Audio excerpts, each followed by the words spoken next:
Camera action. Bombay talkies में सभी सुनने वालों का स्वागत है। दोस्तों, आज आप सुनेंगे क्यों जिंदगी की राह में मजबूर हो गए, कितने हुए करीब के हम दूर हो गए। जाने माने फिल्म निर्माता निर्देशक अशोक पंडित से रेणु चतुर्वेदी की बातचीत का दूसरा और अंतिम भाग। लम्हा लम्हा लम्हा जिंदगी है। दोस्तों, मेहमान के तौर पर आज हमारे स्टूडियो में हैं निर्माता, जी हाँ, भारतीय फिल्म निर्माता, और इस वक्त भारतीय फिल्म और टेलीविजन निर्देशक संघ के अध्यक्ष के रूप में काम कर रहे हैं। लेकिन मात्र इतना ही इनका परिचय नहीं है। अभी जब बातें हुई इस रिकॉर्डिंग से पहले तो पता चला कि इनकी बातें सुनने के बाद हम कह सकते हैं कि नुक्कड़ पर बैठकर हम ये कह सकते हैं कि ये जो है जिंदगी। जी हाँ, आइए चलते हैं उस दौर में। पता चला कि इसमें भी इनका पूरा योगदान था और ये इन्होंने सह निर्माता के तौर पर काम किया था और बहुत सारी जाहिर है कि तब से इनकी यात्रा चल रही है और आज तक ये सक्रिय हैं। जी हाँ, हम स्वागत करते हैं अशोक पंडित जी का। स्वागत है। शुक्रिया रेणु जी, बहुत बहुत शुक्रिया। मैं बहुत बहुत शुक्रगुजार हूँ आपका कि आपने मुझे ऐसी जगह पे इनवाइट किया कि जो हम आइडेंटिफाई करते हैं। वेद भारती बचपन से सुन सुन के बड़े हुए हैं। सारी आवाजें जो वेद भारती में सुनाई देती थी वो आज तक बजती है कानों में, चाहे वो अमीन सयानी साहब हों, चाहे वो पंडित विनोद शर्मा जी हों। रेडियो से बहुत लगाव है हमारा। जी, बिल्कुल सही बात है। फिर आपने ये जब धारावाहिक हुए, फिर आपने फिल्मों से कैसे आप जुड़े और किस तरह से शुरुआत हुई उसकी? देखिए, मैं जैसे मेरे टेलीविजन शोज खत्म हुए, मतलब टेलीविजन तो अभी भी कर रहा हूँ, फिर मैंने एक वेब सीरीज की है, मैंने बहुत पॉपुलर हुई चार्जशीट नाम से, वो ZEE5 पे जी अभी भी है। काफी पॉपुलर हुआ शो। वो एक पॉलिटिकल थ्रिलर था वो चार्जशीट। तो उसके बाद फिर मैंने एक कश्मीर की एक बहुत ही मशहूर फोक सिंगर है, उसका शादी की मैंने। नीरजा पंडित उसका नाम है, पहले नीरजा मुंशी थी। तो कश्मीर की आज भी बहुत बड़ी फोक सिंगर है वो। She is a very popular folk singer of Kashmir. And then फिल्मों का सिलसिला शुरू हुआ, क्योंकि टेलीविजन थोड़ा बैक सीट हमने ले लिया, क्योंकि डेली सोप्स हुआ करते थे, तो वो मन नहीं था करने का। फिर मैंने वेब सीरीज जब किया तो उसके बाद फिर फिल्में जो है मैंने शीन बनाई थी 2002 में, हमारे एक्सोडस के टाइम पे। राज बब्बर साहब थे उसमें। वो एक कश्मीर पे बेस्ड थी फिल्म, काफी म्यूजिकली हिट फिल्म थी। नदीम श्रवण का म्यूजिक था उसमें। और उसके बाद फिर मैंने एक्सटर्नल प्राइम मिनिस्टर को प्रोड्यूस की सुनील बोरा साहब के साथ। अनुपम खेर जी थे उसमें, अक्षय खन्ना और अक्षय खन्ना साहब थे उसमें। तो वो भी फिल्म काफी अच्छा रिस्पांस मिला उसको। सो अभी मैं अगेन एक बहुत ही इंटरेस्टिंग वेब सीरीज पे काम कर रहा हूँ। एक एथलीट है, ओलंपिक्स में उसको गोल्ड मेडल मिला था 2006 में। तो उसका बायोपिक पे मैंने काम किया। उसके मैंने लाइफ राइट्स लिए हुए हैं। पिंकी प्रामाणिक उसका नाम है। अच्छा। तो वो एक वेब सीरीज बना रहा हूँ मैं। इनफैक्ट बहुत ही इंटरेस्टिंग सब्जेक्ट है वो, बहुत ही इंटरेस्टिंग है और बहुत ही थॉट प्रोवोकिंग सब्जेक्ट है वो, कैरेक्टर है उसका। तो उसकी लाइफ की जर्नी पे शो बेस्ड है। फिल्मों का जहां तक ताल्लुक है, 2-3 सब्जेक्ट्स है जिसपे मैं काम कर रहा हूँ। अगेन पॉलिटिकल थ्रिलर है और एक कॉमेडी है। एक कॉमेडी फिल्म हमने अभी कंप्लीट की है जिसका नाम नौटंकी है। अच्छा। तो उसमें ये सतीश कौशिक की लास्ट फिल्म है। सतीश कौशिक गुजरने के पहले उस फिल्म में काम किया। ये उसकी आखिरी फिल्म है। अनुपम खेर है उसमें। विवेक अग्निहोत्री ने डायरेक्ट की है और रूमी जाफरी ने लिखी है उसको। सलीम सुलेमान का म्यूजिक है और हमने प्रोड्यूस की है फिल्म। वो कंप्लीशन पे है, वो भी बहुत जल्दी आ जाएगी। तो चलिए हम अपने श्रोताओं को बता दें कि आज की जो तारीख है वो है 11 जून 2024, क्योंकि आप जल्दी ही बताएंगे। फिर बाद में कभी हमारा प्रसारण होता है तो हमारे श्रोता थोड़ा घबरा जाते हैं कि ये कहाँ, जब फिल्म देख ली अब उसके बारे में रिलीज होने की बात कर रही है। तो 11 जून 2024 को आज हम रिकॉर्डिंग कर रहे हैं और बता रहे हैं अशोक पंडित जी की किस तरह से उनकी कौन सी फिल्म आने वाली है। बातें तो बहुत अच्छी चल रही है, लेकिन श्रोता भी हमें लगता है अशोक जी इंतजार कर रहे होंगे। तो एक गीत यहाँ पर हो जाए।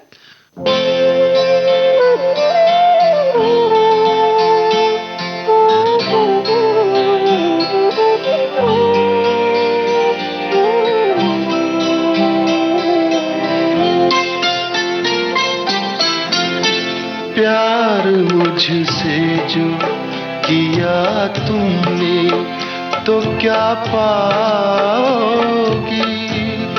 प्यार मुझसे जो किया तुमने तो क्या पाओगी। मेरे हालात की आंधी में बिखर जाओगी। प्यार मुझसे जो किया तुमने तो क्या पाओगी।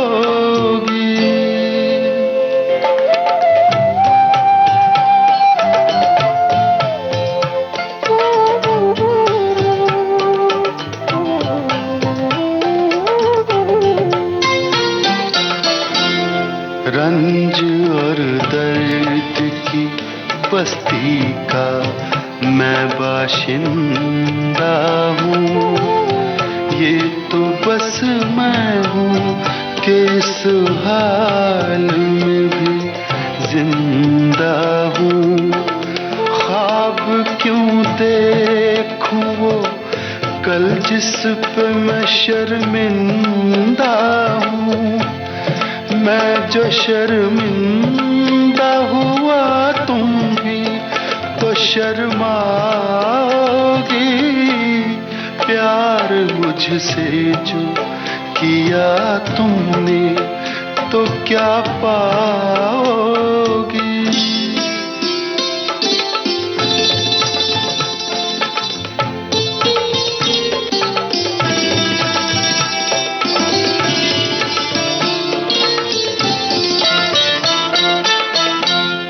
क्यों मेरे साथ कोई और परेशान रहे, मेरी दुनिया है जो वीरान तो वीरान रहे।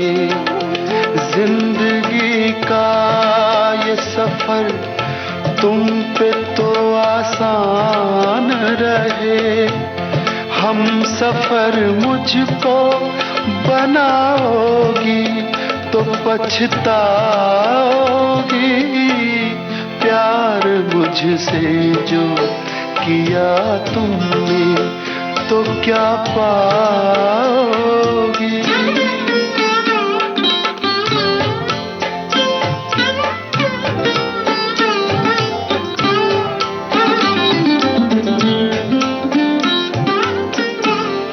एक मैं क्या अभी आएंगे दीवाने कितने, अभी गूंजेंगे मोहब्बत के तराने कितने। जिंदगी तुमको सुनाएगी फसाने कितने। क्यों समझती हो मुझे भूल नहीं पाओगी। प्यार मुझसे जो किया तुमने तो क्या पाओगी। मेरे हालात की आंधी में बिखर जाओगी। प्यार मुझसे जो किया तुमने तो क्या पाओगी। बहुत सारा अगर हम देख रहे हैं आपके काम को तो कॉमेडी, जबरदस्त कॉमेडी जिसको कहते हैं शुद्ध विशुद्ध हास्य जी, कोई व्यंग नहीं जी। कुछ नहीं। और दूसरी तरफ आप इस तरीके की जो बहुत संवेदनशील मुद्दे हैं उनको उठाते हैं। क्या आपको ज्यादा अच्छा लगता है इन दोनों में से? देखिए कॉमेडी जो ना बहुत जुड़ा हुआ है संवेदनशीलता से। हाँ ये बात तो है। आप सबसे बड़ा कॉमेडियन था चार्ली चैपलिन, लेकिन उसकी जिंदगी क्या थी आपको पता है जी। अगर आप सीरियस नहीं हो लाइफ में और आप इमोशनल नहीं हो और आप चीजों के साथ अगर जुड़ते नहीं हो और आप इमोशनल नहीं हो तो आप अच्छी कॉमेडी नहीं कर सकते। सही बात है। सटायर जो है वो नहीं हो, you have to feel that. Sharad Joshi जैसा बड़ा सटायरिस्ट कोई नहीं हो सकता हमारे देश में, है ना, लेकिन लिखा उसने कॉमेडी। हर रोज उनका कॉलम जो होता था वो कॉमेडी होता था जी। तो सरकाजम में जो कॉमेडी है वो अगर आप इंटेलिजेंट नहीं हो और आप अगर चीजों के साथ जुड़ते नहीं हो और रोजमर्रे की जिंदगी के साथ अगर आप जुड़ते नहीं हो और आप दूसरों के खुशी में आप खुश नहीं होते हो, दूसरों के दुख में आप अगर दुखी नहीं होते हो तो आप अच्छा काम कर ही नहीं सकते। चाहे वो आप अच्छी कॉमेडी बना भी नहीं सकते ना, कॉमेडी भी नहीं बना सकते और हमें लगता है कहीं कहीं पथास या कुछ भी आप नहीं, कोई भी जितने रस हैं उनमें से किसी को भी आप उजागर नहीं कर पाएंगे। बिल्कुल उन सब के लिए बहुत जुड़ना जरूरी है। आपको आइडेंटिफाई करना पड़ेगा, आपको दूसरों के जूते में अपना पैर रखना पड़ेगा ये समझने के लिए कि इसकी प्रॉब्लम क्या है जी। इसके साथ हम खड़े। प्रॉब्लम क्या होता है कि हम लोग दूसरों के सुख से दुखी होते हैं और दूसरों के दुख से सुखी होते हैं। तो ये जो उल्टा है मामला, इसी में मामला पूरा गड़बड़ वहीं पे है, पूरा गड़बड़ वहीं पे है। जुड़ नहीं पाते हैं लोगों से, और जब जुड़ नहीं पाते तो जाहिर है दूसरों से जुड़ना, या यूं कहें कि नेगेटिविटी है ना, खुद को देखना, आपके अंदर नेगेटिविटी जब हम है। दूसरों में खुद को देखते हैं तो जाहिर है कि फिल्म में हमने 300 करोड़ बना लिए, मेरी 10 करोड़ भी नहीं बनी, तो मैं कुड़ूंगा उसमें, कुड़ के मेरी अगली स्क्रिप्ट भी जो वो भी फालतू होगी, क्योंकि आपका टेम्परमेंट जो नेगेटिव इतना है कि आप अच्छी चीज लिख ही नहीं सकते। इसलिए खुश रहिए, हंसते रहिए, खेलते रहिए, हंसाते रहिए, तो जो भी आपके थॉट्स होंगे वो पॉजिटिव होंगे, वो अच्छे होंगे और अच्छी चीज लिखेंगे। आप दुखी मन से आप अच्छा नहीं काम कर सकते। हाँ बिल्कुल सही बात है। ये तो बहुत मतलब क्या कहना चाहिए, मूल मंत्र आपने दे दिया। एक टॉप 10 करके आता था, चूंकि वो प्राइवेट कंपनी है, उसका नाम नहीं लेंगे हम जी, एक उत्पाद का था वो जी जी जी, वो टॉप 10 जो था उसके बारे में जरा सा बताइए। उसका भी एक एक दृश्य याद है और हमारे श्रोताओं को भी याद आएगा। खास एक टाइम क्या था, एक टाइम आया था वो जॉनर काफी सक्सेसफुल हो गया था जी।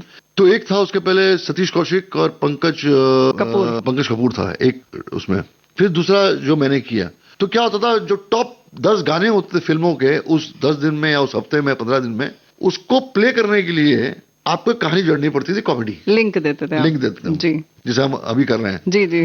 तो वो गाने सुनने के लिए आपको इतना अच्छा एक मसाला बीच में जमा करना पड़ता था कि हमारी हालत खराब हो जाती थी। लेकिन वो जो मसाला था वो गीतों से ज्यादा महत्वपूर्ण था। और आप उन दोनों का नाम बता दीजिए, नोनी सिंह और नीतू सिंह, हाँ, कुछ ऐसा नाम था ना। और दोनों एक तरीके के कपड़े पहनते थे, हाँ, वो पैंट शर्ट और बस्ता लटकाते थे, पुराने टाइप का वो बस्ता होता था। और पंकज कपूर और सतीश कौशिक थे, सतीश कौशिक। तो वो जो शो था आप जिसकी बात कर रहे हो, पंकज पराशर ने डायरेक्ट किया था जी।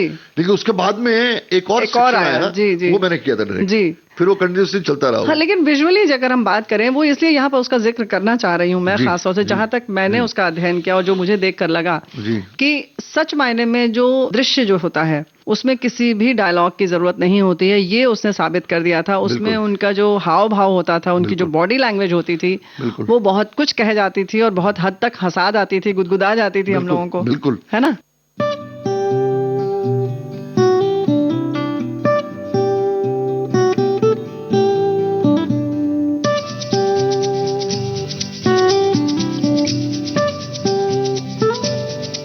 जाने क्या हो गया मुझको, क्या कहूँ, खोया खोया सा रहता हूँ मैं रात दिन, समझ में न आए ये मेरी कुछ सफर, ये जाने कैसा है, क्या पता मुझको कहाँ ले जाए ये मेरा दिल ही आइयो, मुझे चुपके से कहाँ ले आया ख्वाब ये मेरा ही आइयो। Ooh-ah, ooh-ah, ooh-oh, yeah-yeah. Ooh-ah, ooh-ah, ooh-oh, yeah-yeah. Ooh-ah, ooh-ah, ooh-oh, yeah-yeah. Ooh-ah, ooh-ah, ooh-oh, लम्हे ये सिफारिश करे, जाने क्या गुजारिश करे, कैसी मुश्किल है, सुन ले खुदा, सुन ले खुदा, सुन ले खुदा,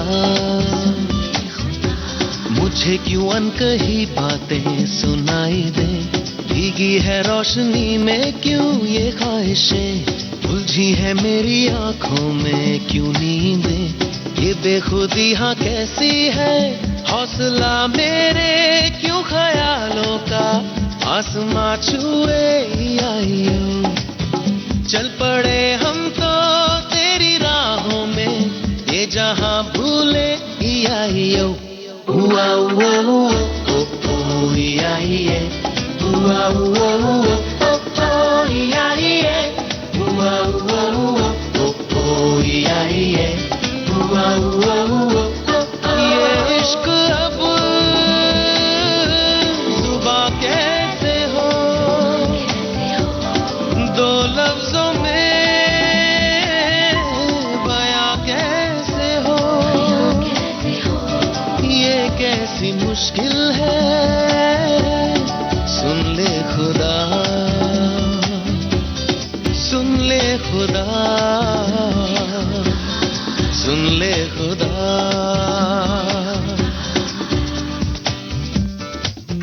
देखिए एंटरटेनमेंट जी में ह्यूमर, वो तो बात अलग है कि लोगों ने भी हंसना बंद कर दिया है। जी हालात उनके आसपास ऐसे हैं कि दुखी रहना ज्यादा पसंद करते हैं। सैड रहना आजकल एक बहुत बड़ा फैशन हो गया है कि यार मैं दुखी हूँ। बॉडी पोस्चर भी अच्छा लगता है उनको कि मैं दुखी हूँ, और विक्टिमहुड प्ले करना भी एक बहुत बड़ा फैशन हो गया है। हाँ, कहते भी है कि अरे वो डिप्रेशन का शिकार है, मतलब ये कोई कहे तो कम से कम। साइकियाट्रिस्टों की दुकान चल पड़ी है आजकल। बहुत जिसको देखो वो डिप्रेशन में चलते हुए, क्या हो गया भाई मैं डिप्रेशन में हूँ। अरे तू इतना दुखी इसलिए है क्योंकि तू दूसरों के सुख से दुखी है, तो डिप्रेशन में जाएगा ही जाएगा। तू हंसना खेलना शुरू कर दे। वही मैं आपसे कह रहा था 2 मिनट पहले कि आप अगर हंसते खेलते रहेंगे और आप खुश रहेंगे तो आप डिप्रेशन में जाएंगे क्यों? तूने पंगे लिए हुए लोगों से, यार ये इसके पास कल तक मर्सिडीज थी, आज इसके पास पोर्श आ गई गाड़ी, यार कैसे आ गई? अंदर से कुड़ता रहूं करते तो डिप्रेशन में जाऊंगा ही जाऊंगा। वो डिप्रेशन का आगमन तो तुमने ही किया हुआ है, तुमने बुलाया डिप्रेशन को, ऊपर वाले ने डिप्रेशन नहीं दिया तुमको। तुमको मजा आने लग गया है। इतनी दवाइयां बिक रही हैं डिप्रेशन के नाम पे, इतना बड़ा फसाद चल रहा है। आप घर में लड़ाइयां, बाहर लड़ाइयां, शांति नहीं, सुख नहीं, परेशान घूम रहे हैं आप। आपको ओवरनाइट मिलियनर बनना है। हर आदमी राज कपूर नहीं हो सकता, हर आदमी विजय आनंद नहीं हो सकता, अशोक पंडित ही होगा जी, महबूब खान ही होगा, संजय बंसाली होगा। ऊपर वाले ने हर आदमी को अपना अपना काम दिया हुआ, कैरेक्टर दिया हुआ, बना के भेजा हुआ नीचे। तो मैं एक दूसरे पे सरपास तो नहीं कर सकता ना। सही बात। हमारी प्रॉब्लम ये है कि इंस्पिरेशन को हमने गलत समझ लिया है जी। मैं अगर इंस्पायर होता हूँ एज ए डायरेक्टर, जब मैं कुंदन शाह से इंस्पायर हुआ था उस टाइम पे, तो मैं उसके काम से आइडेंटिफाई होके अपने काम में मैंने फिल्मी चक्कर में डाला उसको। जब मुझे अपॉर्चुनिटी मिली इंडिपेंडेंट बनने की, तो मैं जो इंस्पायर हुआ था कुंदन शाह से या मंजुल सिन्हा से या सईद मिर्जा से, वो मैंने अपने काम में जो मुझे मौका मिला मैंने उसका उपयोग किया। जैसे अभी इस बारे में थोड़ा सा विस्तार से बताइए ना कि क्या आपने उनकी बातों को पकड़ा और कैसे आपने उसका प्रयोग किया इस अपने प्रोडक्शन में या अपने धारावाहिक में? क्या मैं बताऊं आपको, ये ना एक्सप्लेन नहीं की जा सकती बातें, बिकॉज ये ना बहुत ही आपके सिस्टम में घुस जाता है। हाँ। और इसको आप डिफाइन नहीं कर सकते, क्योंकि अगर मैं 1-1.5 साल 2 साल किसी के साथ रहा हूं, उनका असर, उसकी सोच का असर, छाया पूरी आ जाती है, उसकी मैनरिज्म्स को वो अपने आप पकड़ लेते हो आप। बिल्कुल सही बात है। आपका अंदरूनी सिस्टम पकड़ लेता है। और आप देखो ना, यार तू सनी देओल की तरह बात कर रहा है, क्यों बात कर रहा है? 100% वो आदमी ने उसके साथ समय गुजारा होगा, प्रभाव पड़ता है ना। बिल्कुल, मतलब आपके आसपास अगर आप संवेदनशील हैं तो पड़ जाता है प्रभाव जी। और इस बार और हम सोचते थे, देखिए आदमी को लर्न भी करना पड़ता है, you have to be learner also. बिल्कुल। अगर मैं उस वक्त ये सोच के बैठ जाता था कि कुंदन को क्या आता है, मंजूर को क्या आता है, सब मेरे को ही आता है, तो फिर मेरे फिल्मी चक्कर नहीं होता। या ये कर रहे हैं तो मैं भी कर ही लूंगा, मैं भी कर ही लेता, तो कौन सी बड़ी बात है जी। तो एक स्टूडेंट के तौर पर होना बहुत जरूरी है। हर आदमी टीचर नहीं हो सकता, क्योंकि स्टूडेंट जो है वही सक्सेसफुल होगा। अगर आप स्टूडेंट नहीं हो, मैं अभी आज भी स्टूडेंट हूं, मैं आपसे बता रहा हूं, मैं आज आपके साथ बैठा हूं, मैं आप जिस तरह से बात कर रही हैं या हमने कुछ समय गुजारा अभी जी, मैं कुछ सीख के जाऊंगा यहाँ से। और सीख के जाना मतलब कोई नोट्स नहीं बनाऊंगा मैं, बिल्कुल एक्सपीरियंसेस ही आपको सिखाती हैं। सही बात है। जो आपके एक्सपीरियंस होते हैं, जो आप जब लोगों से मिलते हैं, the best teacher is people around you, experiences around you, वही आपको सिखाता है। सही बात है। अशोक जी, इसके बारे में आप बाद में बताइएगा, उससे पहले एक गीत यहाँ पर हम लोग सुन लें। कौन सा गीत सुनना चाहेंगे आप? मेरा एक फेवरेट गाना है, बहुत अच्छा लगता है मुझे, मैं जब भी सुनता हूँ उसको, वो है उपकार का, मनोज कुमार की फिल्म का कसमें वादे। क्या बात है, प्यार वफा। बहुत ही कमाल का गाना है, और क्या शूट हुआ था गाना वो। क्या चीज उसमें आपको अच्छी लगी, खास बात? कॉन्सेप्ट गाने का बहुत कमाल था वो, और फिलॉसफी थी पूरी की पूरी, और प्राण साहब ने जिस तरीके से उसको परफॉर्म किया था, और शूट भी बहुत अच्छा हुआ था। मनोज साहब तो वैसे भी बहुत मास्टर थे गाने शूट करने में, तो उनका कोई जवाब नहीं है जी। कसमें वादे प्यार वफा सब बातें हैं, बातों का क्या। कसमें वादे प्यार वफा सब बातें हैं, बातों का क्या। कोई किसी का नहीं ये झूठे नाते हैं, नातों का क्या। कसमें वादे प्यार वफा सब बातें हैं, बातों का क्या।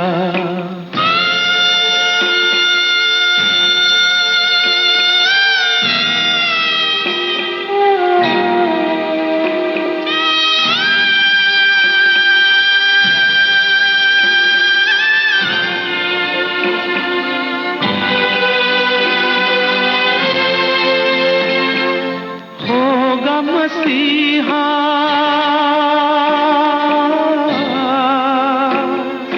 होगा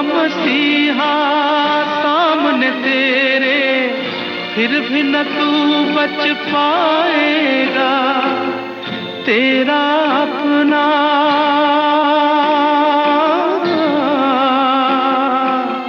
तेरा अपना खून ही आखिर तुझको आग लगाएगा।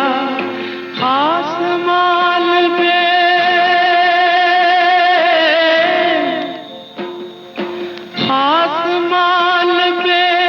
उड़ने वाले मिट्टी में मिल जाएगा। कसमें वादे प्यार वफा सब बातें हैं, बातों का क्या।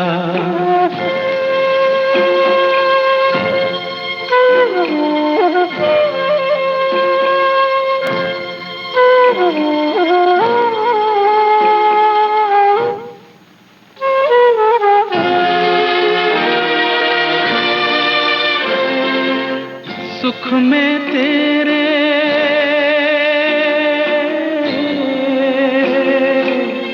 सुख में तेरे साथ चलेंगे, दुख में सब मुख मोड़ेंगे। दुनिया वाले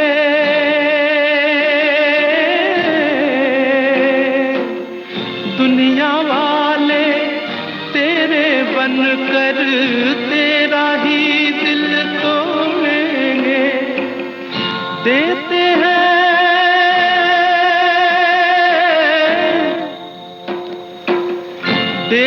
हैं भगवान को धोखा, इंसान को क्या छोड़ेंगे।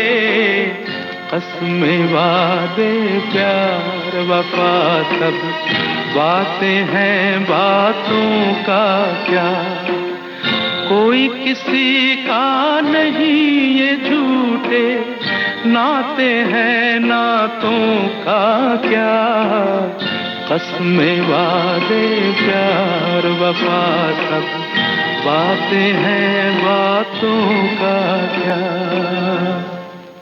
तो वाकई आपकी बातें जो हैं वो हम तो सीख ही रहे हैं। हमें लग रहा है हमारे बहुत सारे श्रोता जो हैं, नहीं देखिए सिखाने वाली बात नहीं है, बड़ी एक्सपीरियंस। देखिए हम सब कुछ जो भी कर रहे हैं किस लिए कर रहे हैं, कहीं ना कहीं आत्मसंतुष्टि के लिए कर रहे हैं, और उसके बाद अंतिम लक्ष्य हमारा यही कि हम आनंद में रहें। शायद कहीं कहीं भूल जाते हैं कि हमें आनंद की तलाश थी और हम रास्ते में किसी और चीज में भटक गए। लेकिन अब ये जैसी बातें आती हैं, आप जैसे लोग जब ये बताते हैं कि जाहिर है कि सुखी रहना, खुश रहना, आनंद में रहना सबसे ज्यादा जरूरी है, नहीं तो जितने भी पैसे होंगे उनका क्या प्रयोग। मैं आपको बताऊं, चेहरे जो हमारे परफॉर्मर्स हैं, एक्टर्स हैं, जो भी हैं, या टेक्नीशियंस हैं, या कोई भी पर्सनैलिटी किसी भी प्रोफेशन में, बहुत कम दिखता है आपको कि उनके चेहरे पे नूर, चेहरे पे एक पर्सनैलिटी का ऑरा होता है जी।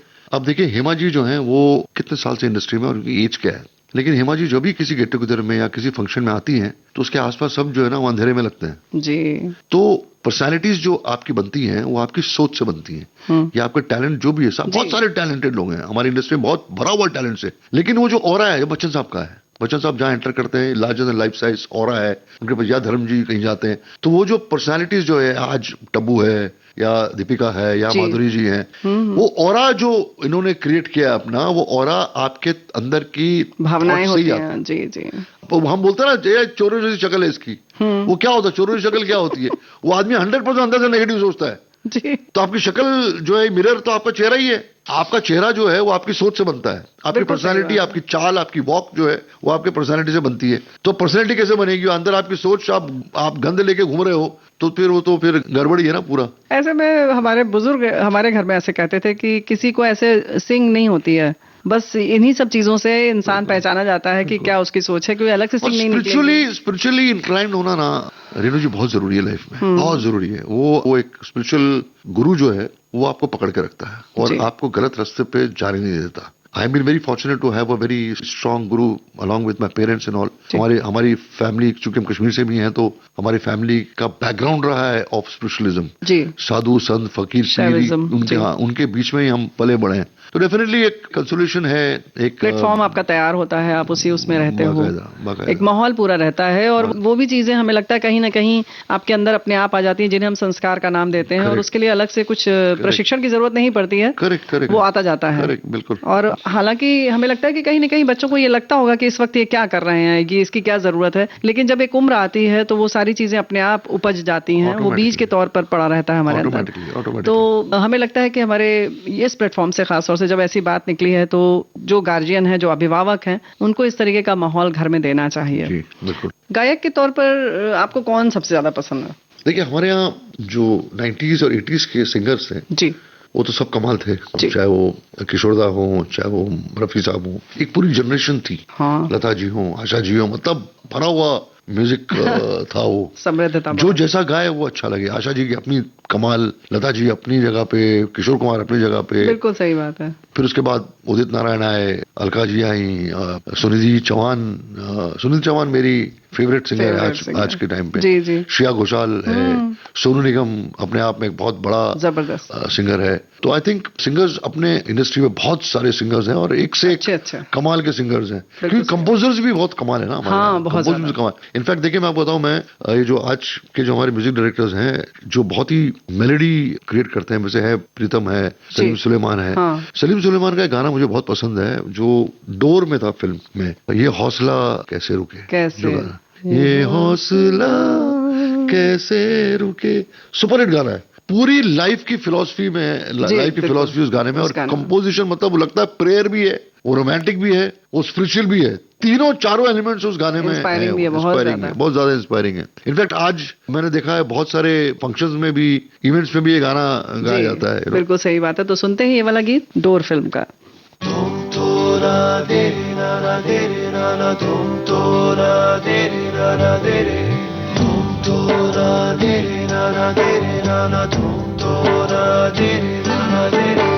ये हौसला कैसे झुके, ये आरज़ू कैसे रुके, ये हौसला कैसे झुके, ये आरज़ू कैसे रुके, मंजिल मुश्किल तो क्या, धुंधला साहिल तो क्या,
साए तले अपनी खुदा से है ये दुआ, मंजिल लगा ले हमको गले, जुर्रत 100 बार रहे, ऊंचा इकरार रहे, जिंदा हर प्यार रहे।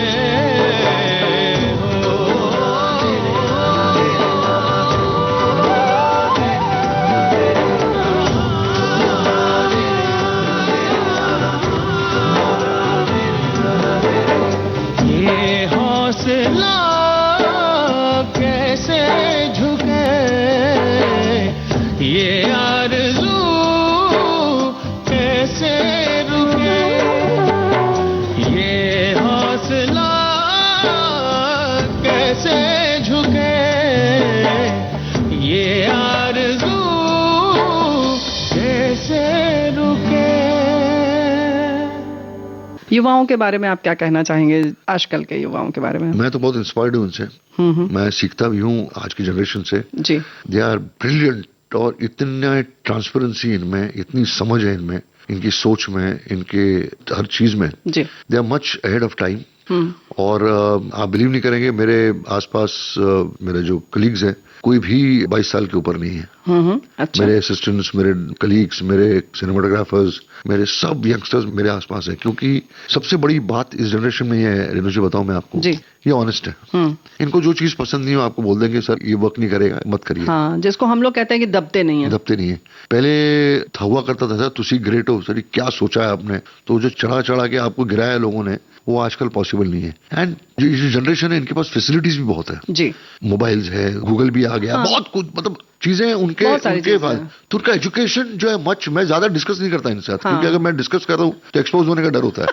तो मैं हाँ हूं में ही जवाब देता हूँ इन लोगों को, मैं ज्यादा डिस्कशन नहीं करता, क्योंकि डिस्कशन आप करेंगे इनके साथ ना, तो 100% हार आपकी है, ये मेरा कॉन्फिडेंस है। Because they are at least 10 steps ahead of you. उनका नॉलेज इतना है इनके पास, इतना नॉलेज है इनके पास कि हम वो नॉलेज को पकड़ नहीं सकते हैं। सो इट्स बेटर है कि आप इनसे सीखो। जी, जी, बिल्कुल सही बात है। अनुभव हमारा हो, लेकिन जो तकनीकी जो सीखना है, नई टेक्नोलॉजी जो सीखनी है, वो तो जाहिर है कि इनके पास है, क्योंकि इनको जन्म के साथ सब कुछ मिला है और हमने इसको धीरे धीरे सीखा है।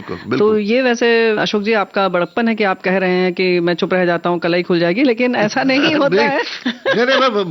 ये आपके सीखने का जज्बा है, और ये हमें सीखते रहना चाहिए सतत, क्योंकि जाहिर है कि हमने बताया ना, जैसे कि अब होता ना, हमारे जमाने में नहीं हुआ करता था, हमारे जमाने वाले सब पिटते हैं बाद में। हाँ, बिल्कुल सही बात। अपने जमाने के बाद इनके सामने मत करिए तो बेटर है, क्योंकि इनका जमाना बहुत आगे है हमारे जमाने से। अरे हमारे जमाने में नहीं हो करता था, हमने स्ट्रीट लाइट के नीचे बैठ के पढ़ाई की। हमारी किस्मत थी स्ट्रीट लाइट के नीचे पढ़ने की, ये क्यों पढ़ेंगे स्ट्रीट लाइट? क्यों पढ़ेंगे जब जरूरत नहीं है? तो जरूरत होगी तो कर लेंगे शायद। ये एटीट्यूड नहीं, गलत है। ये बात बिल्कुल सही है, ये गलत है। चल के जाया करते थे आप 10-10 किलोमीटर स्कूल।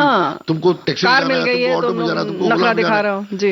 अरे भैया तुम गए 10 मील चल के, ये थोड़ी जाएंगे 10 मील चल के, अभी तो सब चीजें आ चुकी है ना। हाँ, और आप ही ने दिया है, हम आपकी बहुत सुविधा करते हैं। नहीं, वो सुविधा भी आप ही ने दी है। अगर वो टैक्सी से जा रहे हैं तो पैसा तो आप ही दे रहे हैं, वो तो आप ही ने दिया है जी। तो जाहिर है कि अपनी दी हुई जो सुविधाएं हैं, जो सुख है, उनको हम कहीं ना कहीं इस तरह से करते हैं। लेकिन ये तो बहुत कम लोगों की आप बात कर रहे हैं जो आपके आसपास हैं, या शायद आप जैसे हैं वैसे ही लोग आपके आसपास आ जाते हैं। लेकिन सामान्य युवा जिस तरह से आता है, एक फिल्म इंडस्ट्री की बात करें या जैसे इस प्रोडक्शन में, चाहे वो एक्टिंग के तौर पर आना चाहे या किसी भी और तरह से जुड़ना चाहे, तो कहीं ना कहीं भटक जाता है। उसके बारे में आप क्या कहेंगे? नहीं, ऐसा नहीं है। It's a very focused generation. ये बहुत ही फोकस्ड जनरेशन है, कोई भटकता नहीं है। वो स्ट्रगल करते हैं ताकि उस मुकाम पे पहुंचे हों, लेकिन फोकस्ड है। Total entire generation is focused. Casting director के पास कैसे जाना, पढ़ते लिखते हैं, उनको पता है क्या पहनना है, कैसे उठना है, कैसे बैठना है, ऑडिशन कैसे देना है, क्या पढ़ाई करनी है, कौन से प्लेस पढ़ने हैं, कौन सी फिल्में देखनी है, इनको सब पता है। दे आर ऑल वेरी, मैं बिल्कुल भी एक रत्ती भर भी नेगेटिव नहीं हूँ इस जनरेशन के बारे में। I am very positive. जब मैं जाता भी हूँ कॉलेजेस में, जी, बच्चों के साथ उठता बैठता हूँ मैं। क्यों कॉलेजेस में क्यों जाते हैं? मैं वर्कशॉप्स करता हूँ बच्चों के साथ। थिएटर वर्कशॉप्स करता हूँ। अच्छा, अपने खुद के नॉलेज के लिए। जी जी। उनके साथ बैठ के आप गप्पे मारो तो आपको पता चलता है कि ये क्या सोच रहे हैं, ये कहाँ तक है। अल्टीमेटली मेरी ऑडियंस है ना वो। जी जी जी। तो मुझे पता ही नहीं है कि ऑडियंस कहाँ पहुंच चुकी है। मैं बड़ा दिमाग लगा के बना रहा हूँ। हाँ। इनके साथ मेरा ये तो पता ही है, या तो कहेंगे ये तो हमें पसंद ही नहीं है। जी जी जी। तो मेकर को या क्रिएटर को 100% लोगों के पल्स को समझना और उनको ग्राहक तो वही है, आपको अंडरस्टैंड और ये जनरेशन मतलब इनको कन्विंस करना भी आसान नहीं है जी। नहीं, बिल्कुल वेरी डिफिकल्ट जनरेशन, मतलब वो उठा के फेंक देते हैं आपको, मतलब बहुत कचरा, 2 घंटे में आपकी पिक्चर उतार देते हैं थिएटर से। तो सोशल मीडिया है, हर आदमी जर्नलिस्ट है, हर आदमी रिव्यू करता है आपकी फिल्मों को, आपके काम को, और 10 सेकंड लगते हैं पूरे दुनिया में पता लगने के लिए आपकी पिक्चर देखनी चाहिए कि नहीं देखनी चाहिए। So there is a lot of fear and there is lot of challenge for a maker now to create things. बिल्कुल सही बात है। एक गीत और यहाँ पर सुन लिया जाए अशोक जी। जैसे एक और गाना मैं बोल ही देता हूँ आपको, जो मुझे बहुत पसंद है, जो मास्टरपीस है मनोज कुमार जी की हिस्ट्री में, वो है पूर्व और पश्चिम का जब जीरो दिया था गाना, जो है बहुत कमाल का गाना है। मनोज कुमार और प्रेम चोपड़ा होते हैं उसमें, और पूरी राउंड ट्रॉली यूज की थी मनोज जी ने उस गाने में, बहुत सुपरहिट गाना था। तो वो आप प्ले कर सकते हैं। जब जीरो दिया मेरे भारत ने मेरे भारत ने, दुनिया को तब गिनती आई, तारों की भाषा भारत ने दुनिया को पहले सिखलाई, देता न दशमलव भारत तो यूं चांद पे जाना मुश्किल था, धरती और चांद की दूरी का अंदाजा लगाना मुश्किल था, सभ्यता जहां पहले आई, सभ्यता जहां पहले आई, पहले जन्मी है जहां पे कला, अपना भारत वो भारत है जिसके पीछे संसार चला और आगे बढ़ा, यूं आगे बढ़ा बढ़ता ही गया, भगवान करे ये और बढ़े, बढ़ता ही रहे और फूले फले, बढ़ता ही रहे और फूले फले। चुप क्यों हो गए? और सुनाओ।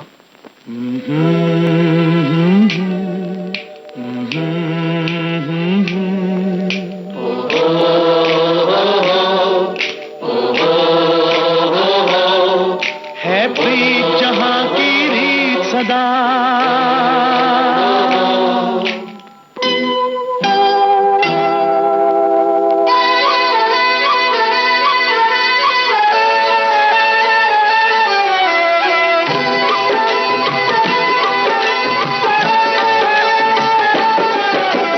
प्रीत जहां की रीत सदा,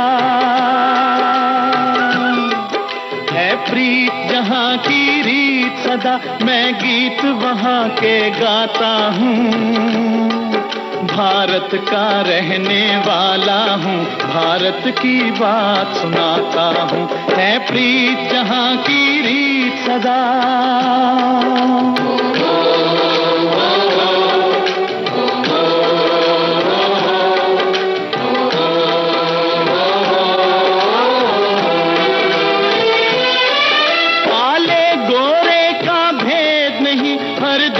हमारा नाता है,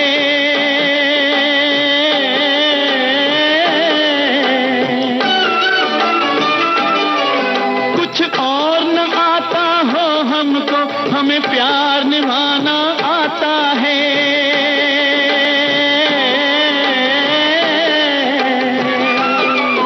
जिसे मान चुकी सारी दुनिया हो, जिसे मान चुकी सारी दुनिया, मैं बात वही दोहराता हूँ, भारत का रहने वाला हूँ, भारत की बात सुनाता हूँ, है प्रीत जहां की रीत सदा।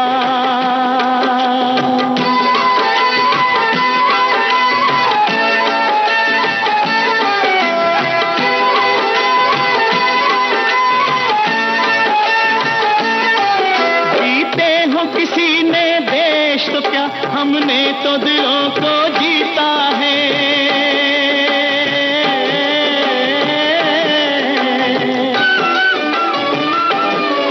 जहां राम अभी तक है नर में, नारी में अभी तक सीता है,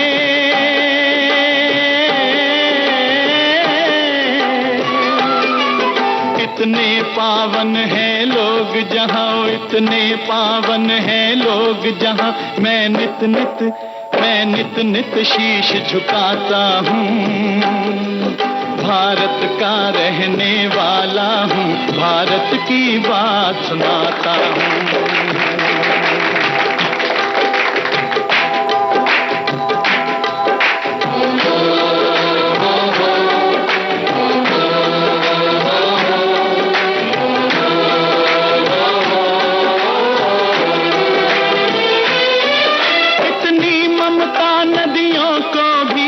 माता कह के बुलाते हैं,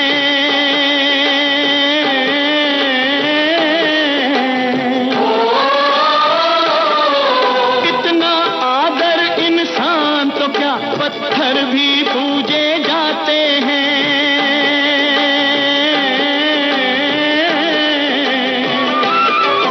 उस धरती पे मैंने जन्म लिया, उस धरती पे मैंने जन्म लिया, ये सोच के मैं इतराता हूँ। भारत का रहने वाला हूँ, भारत की बात सुनाता हूँ। है प्रीत जहाँ की रीत सदा,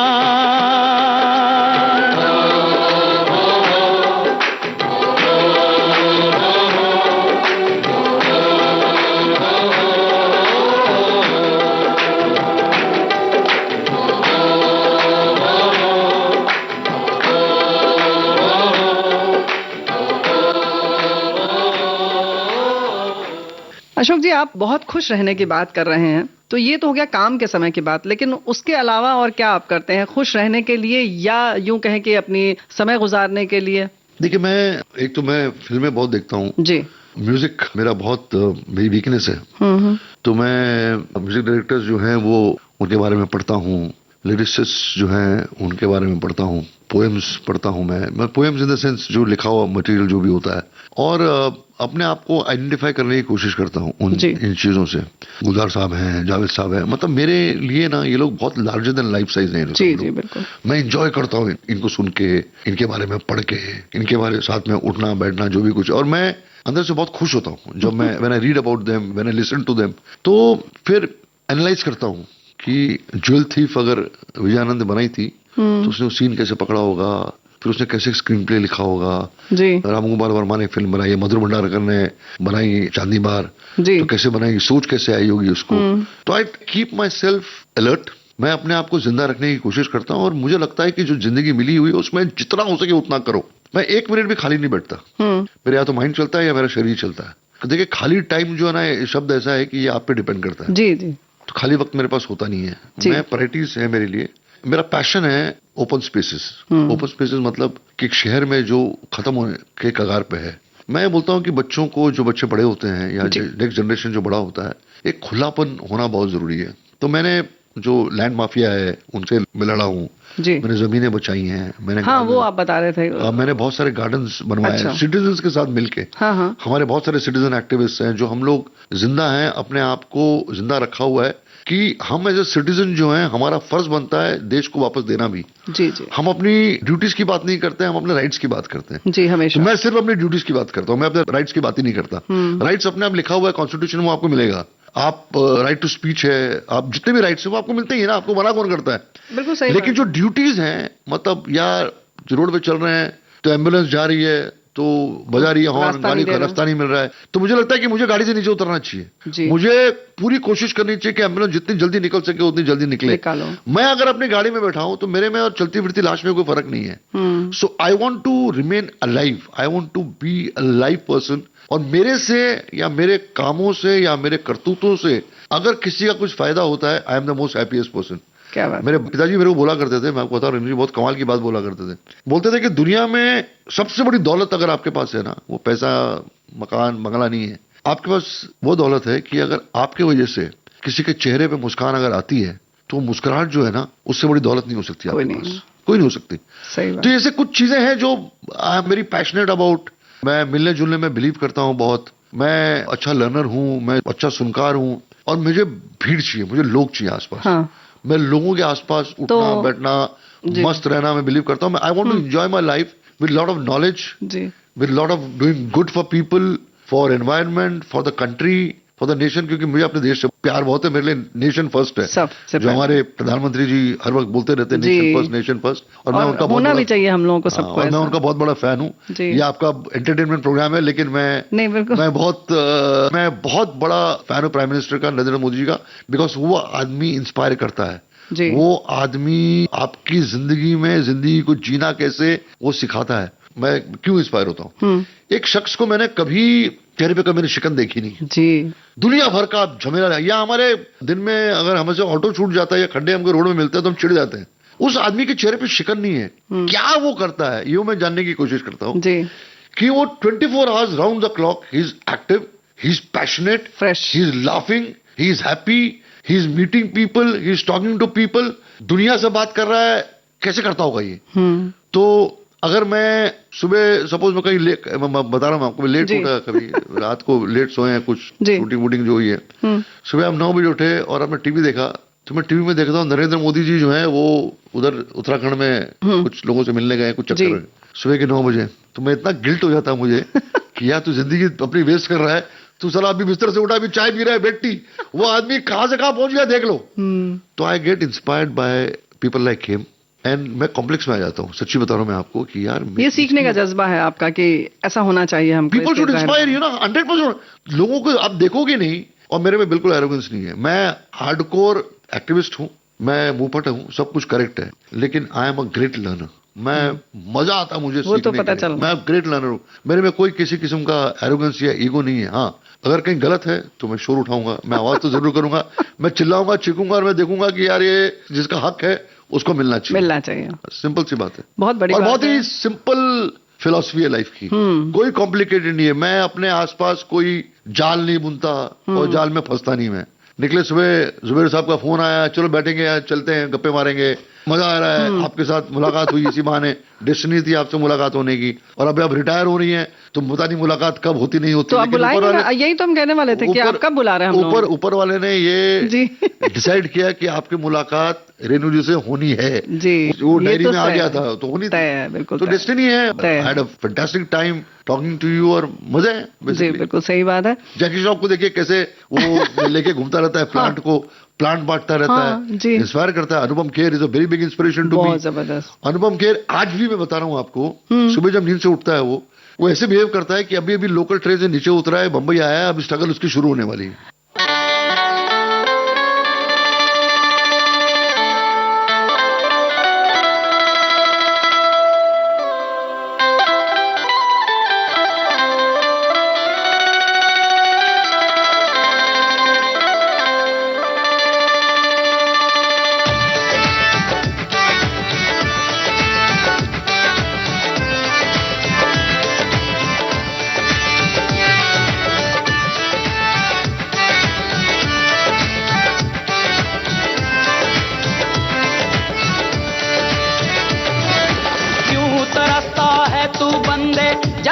बदलेगा मंजर,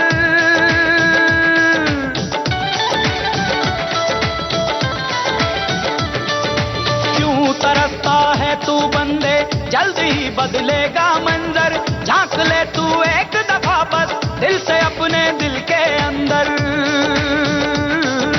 क्यों तरसता है तू बंदे, जल्दी ही बदलेगा मंजर। झांक ले तू एक दफा बस दिल से अपने दिल के अंदर।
भला तेरी गम से क्यों नम होती है, पल में हवाएं पूरब से पश्चिम होती हैं। आँख भला तेरी गम से क्यों नम होती है, पल में हवाएं पूरब से पश्चिम होती हैं। सावन में फिर रुत बदलेगी, सावन में फिर रुत बदलेगी, होगी हरी धरती बंजर, होगी हरी धरती बंजर। ओ सिकंदर सिकंदर ओ सिकंदर, झांक ले झांक ले झांक ले दिल के अंदर। ओ सिकंदर सिकंदर ओ सिकंदर, झांक ले झांक ले झांक ले दिल के अंदर।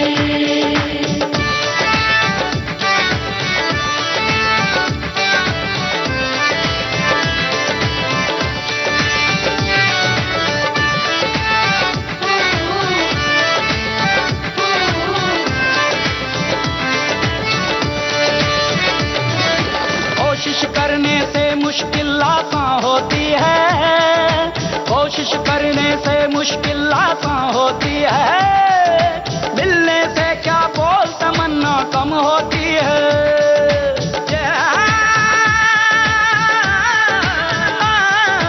कोशिश करने से मुश्किल आसान होती है, मिलने से क्या बोल तमन्ना कम होती है।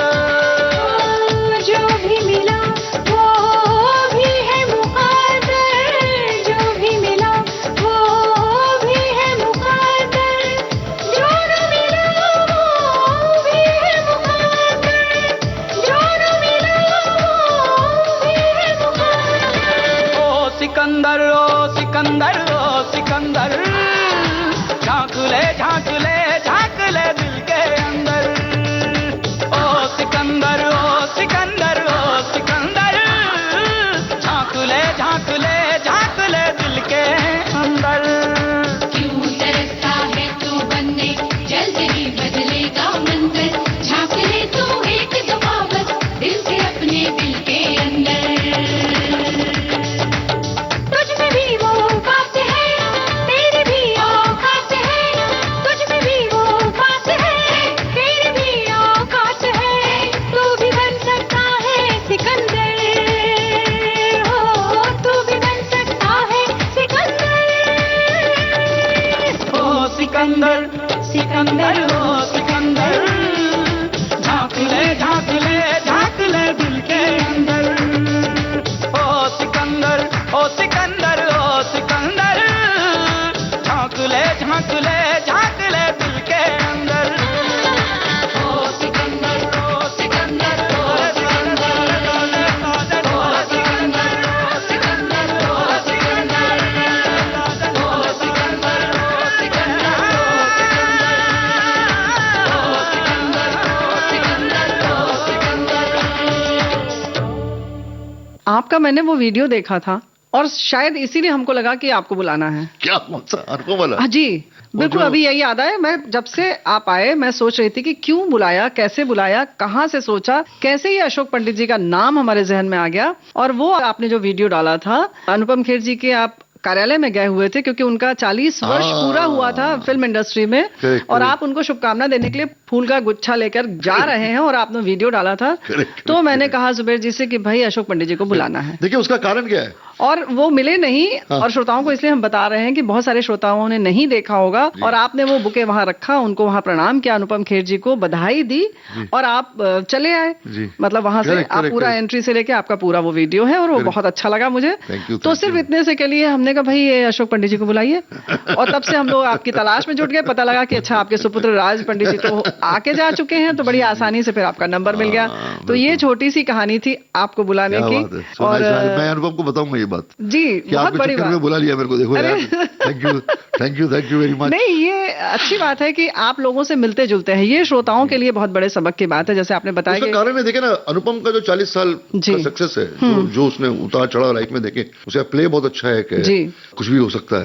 आपको मौका मिलेगा देखिएगा। जी जी शोज। तो वो प्ले में उन्होंने पूरी अपनी बायोपिक प्ले की है, अकेले प्ले में है वो, सिंगर वन मैन शो है वो। तो उनके जो 40 साल कंप्लीशन है ना, और फिल्म के सक्सेसफुल कंप्लीशन, जी, मुझे लगता है कि मेरा वो सक्सेस है।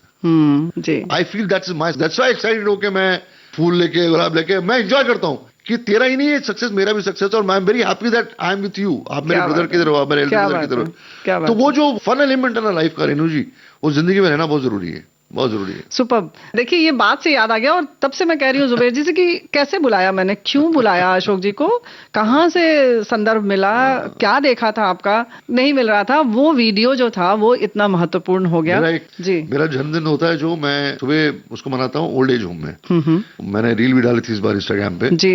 तो सुबह मैं कुछ 100-150 ओल्ड एज होम में जो बुजुर्ग है, मैं उनके साथ ब्रेकफास्ट करता हूँ, और मेरे दिन की शुरुआत वहां से होती है। तो वो जो उनके चेहरे होते हैं ना ओल्ड एज होम में, जिनका कोई नहीं होता जी, और वो बैठे हुए हैं वहां पे, उनकी भी एक्सपेक्टेशंस है लाइफ में। जी बिल्कुल, उनके भी होपफुल लाइफ है, वो हारे हुए लोग नहीं है। नहीं। तो अगर वो होपफुल हो सकते हैं, वो अगर पॉजिटिव हो सकते हैं, तो हमारे पास तो सब कुछ है। क्या बात है, फिर तो हम नाकारा लोग हैं, we are not thankless people. एक ग्रेटिट्यूड होना जो है ना रेणु जी, बहुत जरूरी है लाइफ में। सही बात है। हमारा प्रॉब्लम है कि हम लोग थैंकलेस लोग हैं, हम ग्रेटिट्यूड में बिलीव ही नहीं करते हैं। अगर हमारे पेरेंट्स ने हमको बड़ा किया है, या आपकी जिंदगी में ऐसे कितने सारे लोग आते हैं, मैं कुंदन का ग्रेटिट्यूड कभी नहीं भूल सकता, मैं मंजुल का ग्रेटिट्यूड कभी नहीं भूल सकता। जिन जिन लोगों ने मेरी जिंदगी में रोल प्ले किया है मेरी जिंदगी को बनाने में, मैं जिंदगी भर उनका ग्रेटिट्यूड पे करूंगा। क्या बात, I will never forget that. और मैं अगर भूल गया ना, तो फिर देन मैं चलती फिरती लाश हूँ, फिर मैं आदमी नहीं हूँ, then I am not a human being which God has made me into. जी, क्या बात है। चलिए, इसके लिए हम भी आपको बहुत बहुत धन्यवाद देते हैं, जब ग्रेटिट्यूड की बात आ रही है तो। और धन्यवाद देते हुए ये आज की बातचीत को यहीं विराम देते हैं, और ऐसे ही खुश मिजाज रहते हुए आप बहुत सारे और भी काम करें, इस मंगल कामना के साथ आज की बात को यहीं विराम देते हैं। Thank you. तो ये था सुप्रसिद्ध फिल्म निर्माता निर्देशक अशोक पंडित से रेणु चतुर्वेदी की बातचीत का दूसरा और अंतिम भाग। रिकॉर्डिंग इंजीनियर मंगेश सांगले, प्रस्तुतकर्ता जुबैर खान।